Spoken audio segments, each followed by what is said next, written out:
And Kobe talking to each other right now. A lot of talking going on there right now. I think you're going to see the referee step in and separate the two players. A lot of emotion and passion. Little exchange of trash talking, and Allen Iverson was telling the official Ronnie Nunn. Kobe Bryant and Allen Iverson are two of the greatest players of all time. The two were rivals on the court, both paving out great careers for themselves on their respective teams. But what if I told you these rivals could have been teammates early in their careers? NBA history would have been completely different in the last 2 decades if the Sixers would have made one of the biggest moves in their franchise history in 1996. You're here with your boy Q Hicks. Now let's dive into it.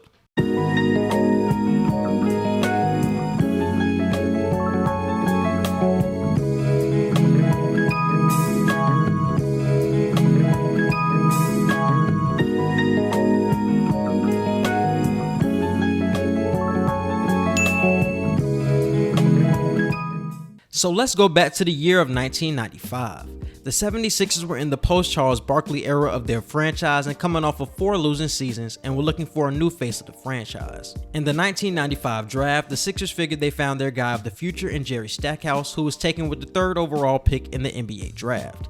He was an athletic wing who was being compared to MJ coming out of UNC, so he gave the city hope. Stack would have a good rookie year, averaging 19 points, 4 assists, and 4 rebounds, but the Sixers went on to have the 2nd worst record in the NBA at 18-64, with this being their 5th consecutive losing season. But with that came the number 1 pick in the 1996 NBA draft. For most teams, Georgetown's Allen Iverson was viewed as the number 1 pick in the NBA draft filled with future All-Stars. But one player who was intriguing a lot of teams at the top of the draft was high schooler Kobe Bryant. In 1995, Sixers head coach and GM John Lucas found out about Kobe as a junior in high school after attending some of his games. He would invite Bryant to some informal Sixers workouts over the summer, and seeing Kobe dominate college stars, NBA prospects, and NBA vets. Lucas used Kobe as a litmus test that summer for players he might take with the 3rd pick in the 1995 draft. According to Lucas, Antonio McDyess, a forward who was taken by the Clippers with the 2nd pick, was the only one who beat Bryant, and that included Jerry Stackhouse, the Sixers' eventual pick, and a number of others. Lucas knew Bryant was going to be a star in the NBA and would have taken Kobe, the Philadelphia native, with the number 1 pick over Allen Iverson. But after the 18-64 record in the 1995-96 season, Lucas was fired. In the draft, the Sixers would select Allen Iverson at number 1, but Sixers scout Tony DeLeo thought that Kobe Bryant could still be in play later in the draft if they traded up to get him. He wanted to draft Kobe Bryant and discussed trading Jerry Stackhouse, the 3rd overall pick from the year before, to pair Iverson and Bryant together. But the team decided not to and rolled out the backcourt of Iverson and Stackhouse for the 96-97 season, while Kobe ended up getting drafted 13th by the Charlotte Hornets, then traded to the Los Angeles Lakers. The Stackhouse and Iverson duo did not last long, being that there was chemistry issues and rumors of the two almost fighting over who was the main guy in Philly. Stack was traded midway through AI's 2nd year in 97-98, leaving AI to run the show.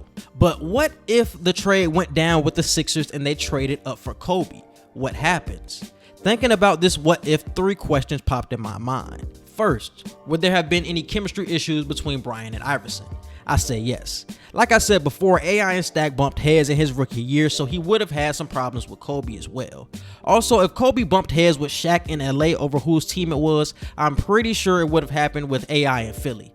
Both brash and confident in their games, both would have wanted to be the guy on a young team. I think the Sixers would have stuck with the two together because they seen the winning potential more than they seen with the Stackhouse and Iverson duo. Second, would they have won championships? Having 2 of the best guards of the late 90s to mid 2000s sounds like a recipe for at least a couple of championships, especially if they still would have ended up with Dikembe Mutombo in 2001. I think they win rings if both focus on winning like they are known to do. Assuming that both players are ready to compete for conference titles by their 4th year in the 1999-2000 season when both were All-Stars, they would have run up against teams like Reggie Miller's Pacers, Patrick Ewing's Knicks, Jason Kidd's Nets for the next 2 to 3 years. And I would say 2001 would be the year the Sixers contend for championships with Mutombo. So I think they beat all of those teams previously mentioned and could run up against a team like the Spurs, the Trailblazers, or Kings in the finals. And with competitors like AI and Kobe, I definitely see a championship run with some competition from the Spurs and some finals matchups. until they would have to see a team like the Detroit Pistons after acquiring Rasheed Wallace in the East in the 03-04 season, whose defensive presence caused headaches for Kobe and the Lakers in the actual timeline in 2004, and I could have seen the same issues if the Sixers with AI and Kobe faced off with the Pistons out East. But for the 01 and 02 seasons, I would have them winning the championship against the Spurs and Kings in respective seasons, and I don't see the Lakers being the team that they were out West without Kobe. The duo would work, but I just couldn't see it lasting forever. I would give it 8 years, 96 to 04, 04 being the year Shaq eventually was traded by the Lakers. This duo would have had the potential to be the best duo of all time next to MJ and Scottie, and the best backcourt of all time with multiple championships. Lastly, would Kobe be as great as he came to be if he played with Allen Iverson for 8 to 9 years of his career? Allen Iverson is the point guard of the team, so he would always have the ball in his hands. So would Kobe be the same killer that we know him as today? In his piece for the Player Tribune in 2017, Bryant revealed how he became obsessed with being AI. According to Kobe, Iverson's early success fueled him to be a better player, eventually beating AI in the 2001 finals. With the Lakers, Kobe was the primary perimeter scorer, but would he be the Black Mamba if he was the co-star to AI?